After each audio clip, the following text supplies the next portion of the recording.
Hello, everyone, and welcome to the Solo to Entrepreneur Show. You are with me, Lorraine, your host for today.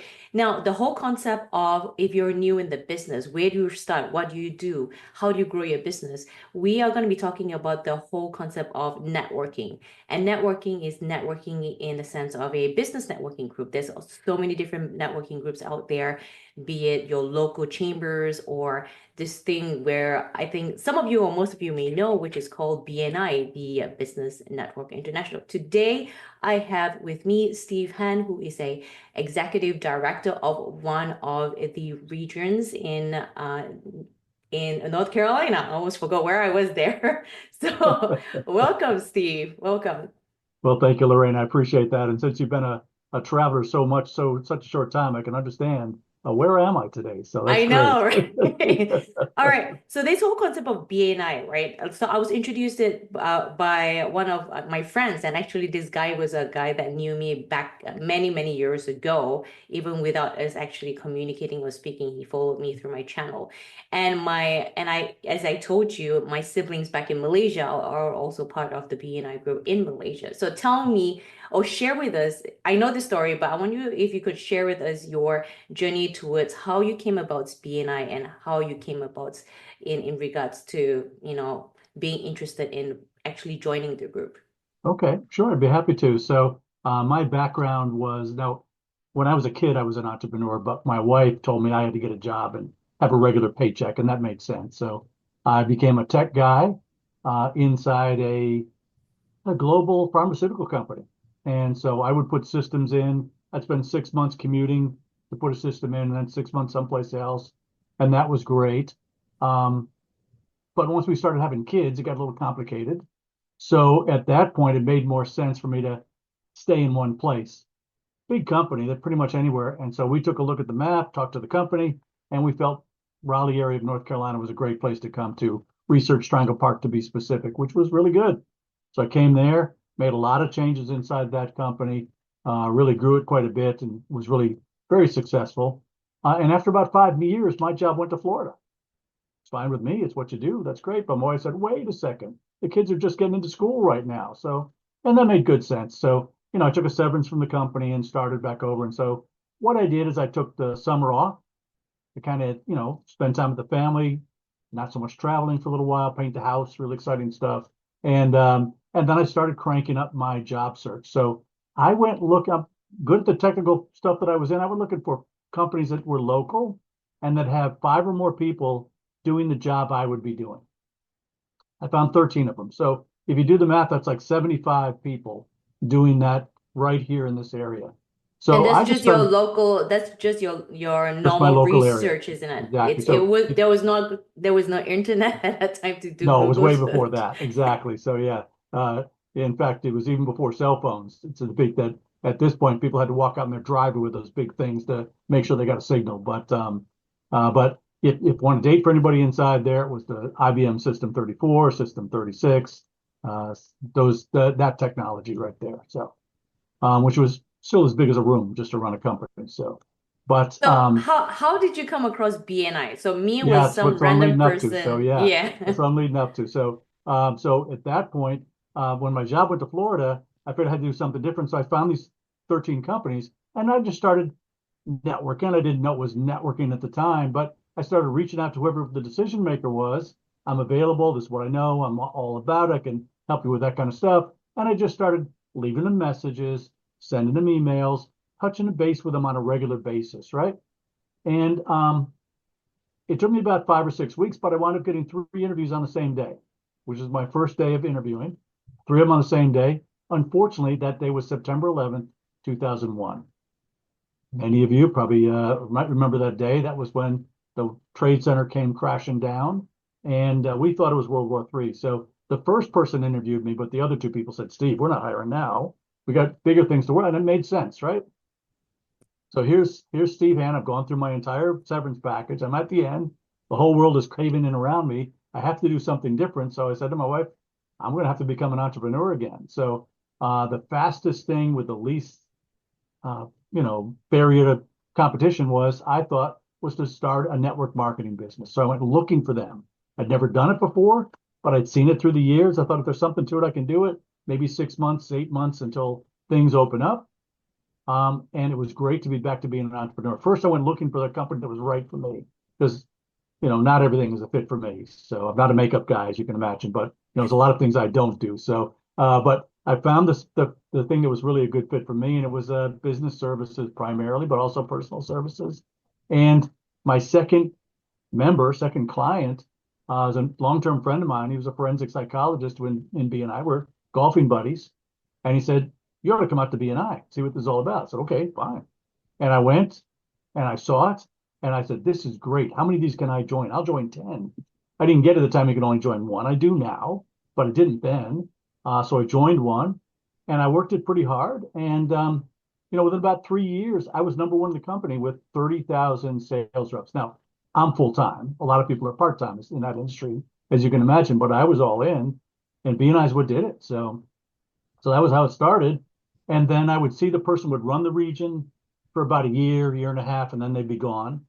And somebody else would come in. The guy who owned it was in Virginia, so he'd bring somebody either from there or local. And so after the fourth person was getting a little bit shaky, because he had 4 kids under 6. He lived in Wilmington, which is 2.5 hours away from us. So I'm sure he didn't want to commute every day to do that. Made sense. And so I went to the owner and said, I'm right here. I can probably help you out. And his question to me was, do you mean as an employee or as an owner? I said, own what? I had no idea. BNI is a franchise. You can own it. And so cut the biggest check of my life. My wife had a lot of faith in me. And then we jumped in and we've doubled it every 5 years. So that was my process. So it was a lot of It's an fun. amazing story. And the thing is, the way that I hear it is success is shared, right? For your friend Yes.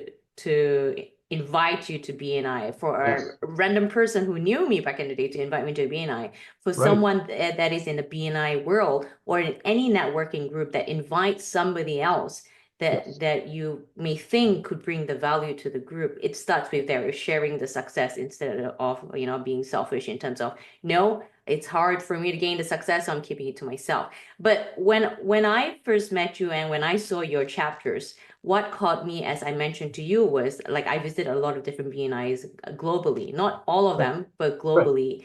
And from my understanding, there's about almost 80 countries that BNI is Yes. in, Yes. with Yep. almost 300,000 members. Yes.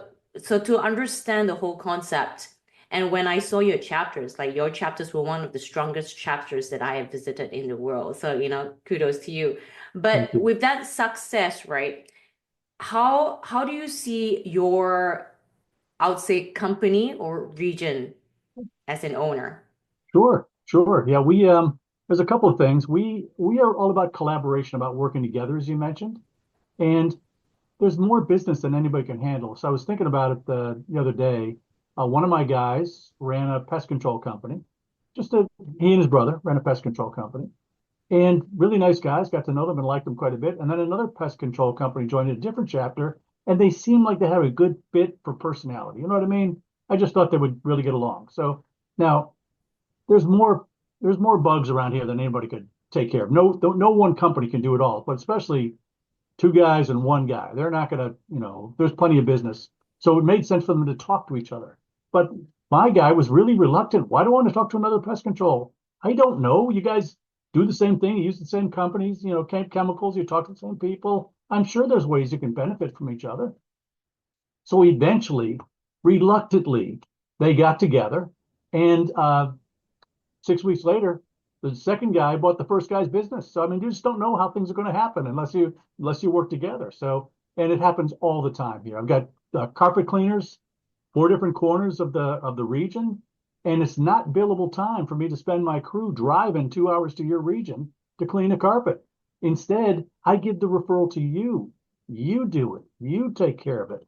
My client is still taken care of. He's got 180 properties, 20 of them in your town. You do those. I'll do the 160. We're all happy at that point, right?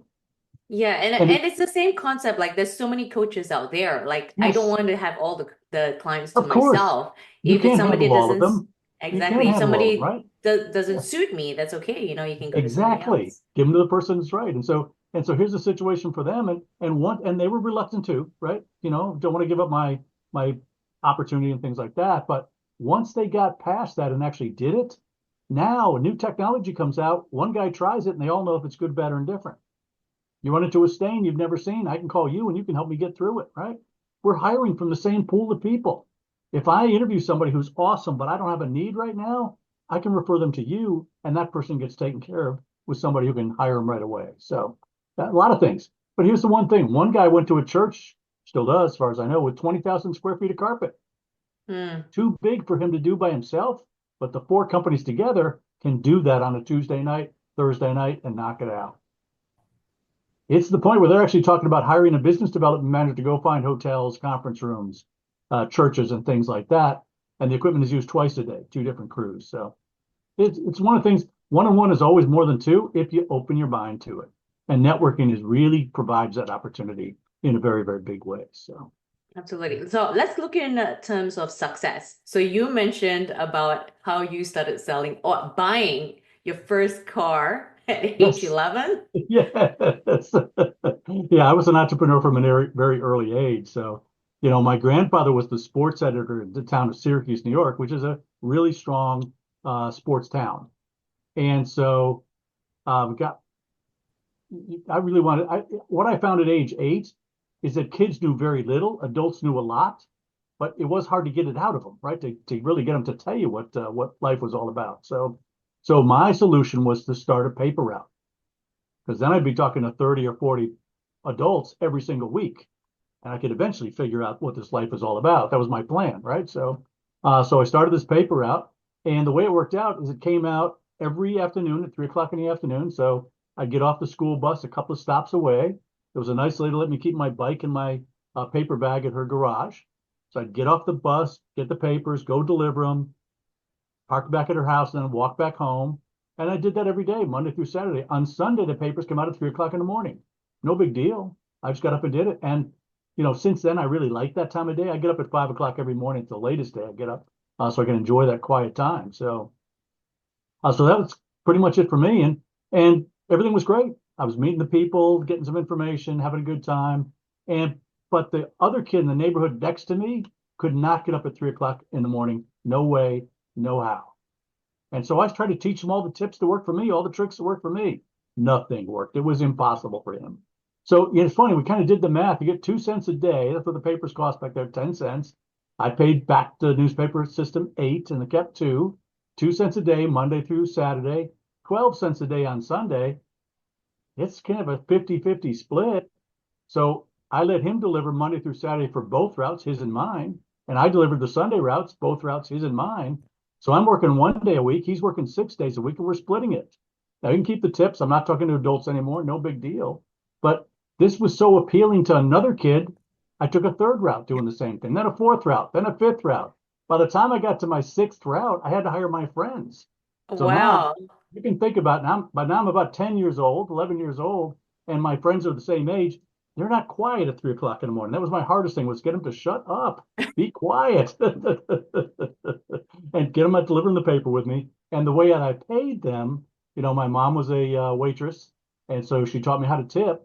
So I would, the bunch of rowdy kids would be going in about 7 o'clock in the morning to a local Howard Johnson's. Breakfast is on me, and that's how I paid them. So, Wow. Okay, and then well there was another done. kid up the street. He was about 15. Driving age in Syracuse was 16, so he was about 15, and so he wanted to buy a car so he could learn to tune an engine up, be ready to drive when he got his driver's license. But guess what? He couldn't afford it. Guess who could? I could. so, so I became a 20% owner in a little Hillman mix, and we bought that Right. car. And he had a really long driveway, so we liked riding in it. We liked tuning the engine was fine. But the big thing was every kid in the neighborhood wanted to ride it. So the deal we had, you could sit in the back of the middle of the back seat for a nickel. You have a window seat in the back for a dime. For 25 cents, you could sit up front. Oh, nice. And for 50 cents, I teach you how to work the clutch and the brake and all that kind of stuff. You could take it up and down the driveway 3 times. Oh, So we learned nice. that the first thing we had to do was take the mailbox out because it wasn't going to survive with these kids driving around, right? And so that was our process. We could have bought 2 cars by the time the summer was over. So yeah, Yeah, obviously wow. couldn't do that today, but back in those days, No. Yeah. Yeah, so wow. So that's far a bigger picture than I was. Like back in the day, my parents were like, no, they had limitations in terms of giving me pocket money. And I Right. wanted to buy like sweets and stuff like that on my own Sure. expense. And Yep. my parents are like, no, you can't get that, you can't get that. So I was dependent on them. So for me personally, I was very good with arts and crafts. Right. And I create all these little arts and crafts and sold it to church members because those were the only Nice. people that had money, and those were the only people that at that time were in my circle that were, wanting to buy. So And that they were was my supportive. business. Yes, they were Absolutely. But supportive. I love it. Yep. I didn't have the neighborhood like you did in terms of running that. So wow. And That that's the was thing, great. like it's curiosity, isn't it? It's Yes. curiosity of wanting to learn, and it's going Yes. against the odds, like you Right. waking up at 5. Well, other people it's like, no, I want to wake up at 8 o'clock. By then, it's like everyone's already busy doing that, and then there's a lot of Yes. things that you could have accomplished between that time for Yes. me. Yeah, wow. But look, let's look at the route with the success from you as a young boy to, before you went through the BNI world. And Right. the way I see it is success comes with it separates people in terms of what are you willing to do to go past that boundary of challenge that you're facing currently. Because I think a lot of successful business and a lot of entrepreneurs themselves would agree with me in terms of we all face different challenges in our own way, and it may seem like it's a huge challenge that will or possibly deter people from moving on, but you went through with it anyway, with looking for a job, being jobless at that time. For me, moving countries and starting over, or starting businesses from scratch. For some people, it's leaving the corporate world and starting their own business. What is your advice for people out there that are currently struggling in their field, whatever struggle they face? Right. Yeah. I think it's important to set your goal, whatever it may be. I mean, you selected United States. Specifically where? I don't know. You had to figure, you didn't know, right? You had to No. see where was the best fit. I know you looked at a couple of cities before you wound up here. And so set your goal and then take action on it. Be willing to burn the bridges if that's what it takes to do it. So yeah, you can only do one thing at any one moment. Mm. So do it all in 100%. And things that might seem scary in the beginning are really a lot less when you get to them. Things that look easy might be more difficult, but a lot of times things that look difficult are actually easier when you do them. So the key is just to dive in, and you might have to change and shift. Nobody goes on a straight line. I certainly didn't go on a straight line, but it. I just say just do it is the key. So So if you know deep down that you are going to be able to achieve success, like for me, it's like keep persevering. Like don't let anything stop you through, achieving what you know you can achieve. I'm gonna throw exactly. my dad under the bus, and I'm gonna do that is because he said something that really struck me as really funny. So he was questioning my move in terms of moving to the US, and Right. he was talking nicely, and I love him for that. He's just looking out for his daughter. And his question was, you have to analyze why you want to do this, and in terms of your decision and what you're doing, you should not be taking risks. Now, as a business owner, as an entrepreneur, as an international coach, like I know that every success comes through in life is by taking those calculated Yes. risks, Yes. whatever we do as business owners. Now, in terms of taking risks, what is your opinion about that? Sure. Yeah. Well, the thing is, you want to be, have an idea of what you're capable of, and be prepared to adjust. So, risk is part of it. There's no question about it. You really can't, you can't get anywhere without trying something new. And trust me, in the beginning, you're going to be terrible at it, most likely. It'd be amazing if you were good at it to begin with, but go after it. You'll get better. You'll get better. And so that's been my story straight along. I would, in fact, it's funny. In the early days when I was doing that business and part of BNI, I would want to try something new, and so I would drive to a town 45 minutes away and try it there. If it didn't work, so what? I just won't go back for a while, right? If it worked, now I can still support those people. It's not too hard, but I could really do it back home. So just find a way to do it that makes sense for you, to get better at it, and you will. Now, failure is always going to happen, Yes. no matter how big or small it is. And Yep. sometimes it is scary and it's heartbreaking to face failure.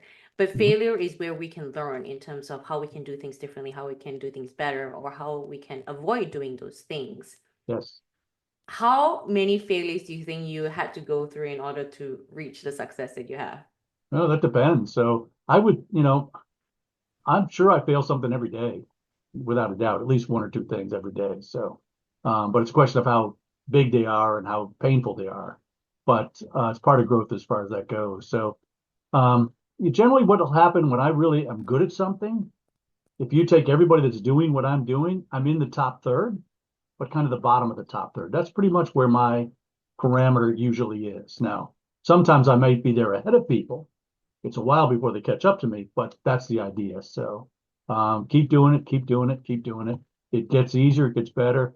And there's a lot of surprises along the way too. So a lot of successes you might not have expected, which are pretty Mm. cool. So yeah. I never expected to own a car, at age 11. So, but it just made sense day to day as we went along. It just seemed like the right thing to do. So, Right, but then it's and the the my momentum parents were as willing to well. let me take risks too. And just like I'm willing to let my kids take risks as well. So, Yeah. No, that's helpful. That's helpful for yeah, parents to give you that opportunity of taking the right. risk.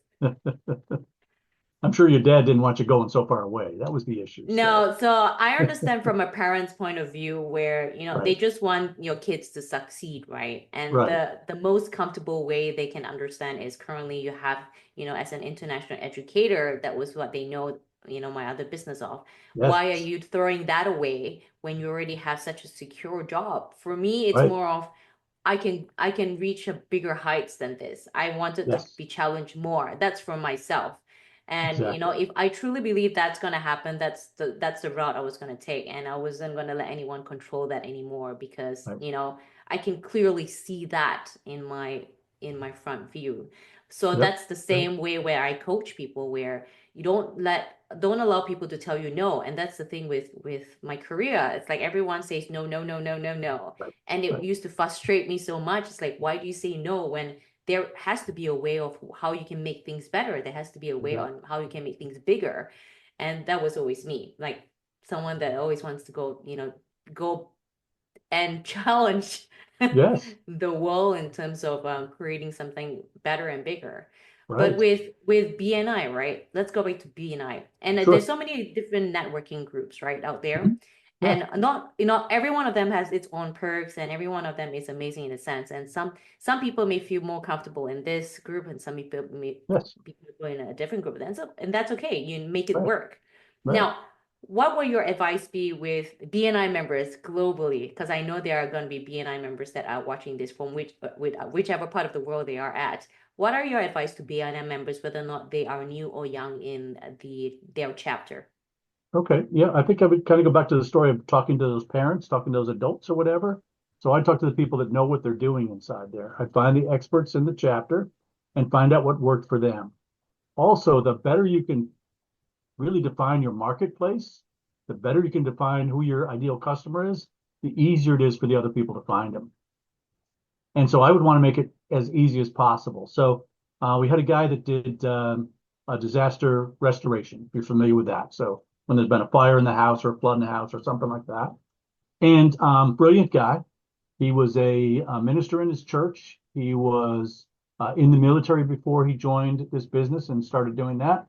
And he would go out to Raleigh, Durham and teach those pilots how to land in the National Guard. So very talented guy, right? And the thing for us was try to figure out, because his business is primarily reactive. Once there's a three-alarm fire, then he can jump in there. And so he wanted to find a way that he could get regular process. And so one of the things he would do was asbestos removal. So here in the United States, probably a lot of places around the world, is asbestos was used as a coating and a covering and a protectant. And so in what we have down here in the South, a lot of places, what's called popcorn ceiling. So it's asbestos stuff on the ceiling.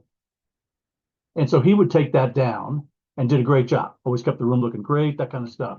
So it took us a little time to find the right question, but once we did, it was real easy. So let's say I'm in the house with you and I'm here to tutor your kids, or I'm here to sell you life insurance or whatever, right? Right. And I look over your shoulder and say, hey, Lorraine, popcorn ceiling, do you love it? If you love it, so do I. I just go back to tutoring your kids or whatever, right? But if you don't, then I can talk about my friend Brian who takes that down, and it's an opportunity right there. So that one question, and I don't remember the numbers now, hundreds of thousands of dollars to his bottom line, just once we figured that one question out. So in your networking group, figure out what is the thing that you can do for somebody else and also that they can do for you. And then teach it, do it. When somebody became one of my customers, there were 6 places I could ask questions to refer to somebody in my chapter. Now, if the first question got a yes, I didn't ask the other 5. But if the first one was no, then I asked the second one, third one, fourth one's a yes, I don't ask the other 2. But now I'm referring to somebody in my BNI chapter. They can find out by asking of the new person those other questions as well. So it was not uncommon that I refer you to somebody, they refer to somebody, and down the road, the next time I see you, you're talking about a great photographer you're working with. Guess what? He's in my chapter. But it just made more sense coming from somebody else in the flow than from me. So It's because there's the trust within the group, isn't it? It's not yes, just somebody that's from the phone book or from Google. You exactly. never And know. here's the thing: if I refer you to my friend Joe, you better do a good job. You better be competent, credible, right? And if you're not sure, just say no. That's not my kind of business. I don't do that. That's fine. We'll find somebody who does. And so it works really, really well. So yeah, that's the key. Do what you say what you do, find out the best way to get that message out, and rinse, lather, and repeat. Do it all the time. So yeah. So a chapter is like a family, is how I look at it. Yes. Oh And yes. then the other chapters are like extended families, as Yes. they say. Oh And yes. then the other business networking groups are like, friends and families. So it's Yes. not just sticking within your group. It's always opening and broadening up. And the thing is, Exactly. it's finding who works. It's like maybe my brother who is a dentist, maybe he's too busy or doesn't work, and maybe I have somebody else who is a dentist Yes. who is not my family member who will really Right. help you there. Yes. But like with me, before I came to North Carolina, immediately the day after I landed, straight away I went to a BNI chapter. Right. And people thought I was crazy, but that was the thing, was I needed a plan, and that's why we both communicated before I arrived, was because Yes. I needed to know my plans in terms of time is precious and I need to be able to make that traction. And with Yeah. me going out with all those chapters that you introduced, it helped me because it helped me get a mechanic who helped me ensure that the car was safe to drive. I got a hold of a health insurance guy, an auto guy. And that's the thing, is like with all these people that I meet, they also can help me whether or not they want to be my clients in the future. But you never know. And the thing is, with the networking groups that people are a part of, the more you communicate with them, the more you understand who they are, the more you build that trust Right. within the people, isn't it? Exactly. Before growing the business together or helping each other. But what I saw with you is, just speaking to you before meeting you in person, was Right. that you, even though you're an executive director, you are always on the ground Yes. visiting chapters.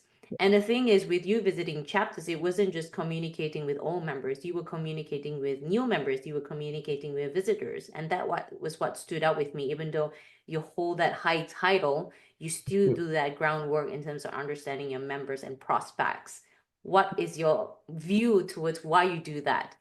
Well, I think it's important. So, back in the software days, we'd call it eating your own dog food. So, you write the software, you need to use it as a member too, as a customer too. So I do that all the time.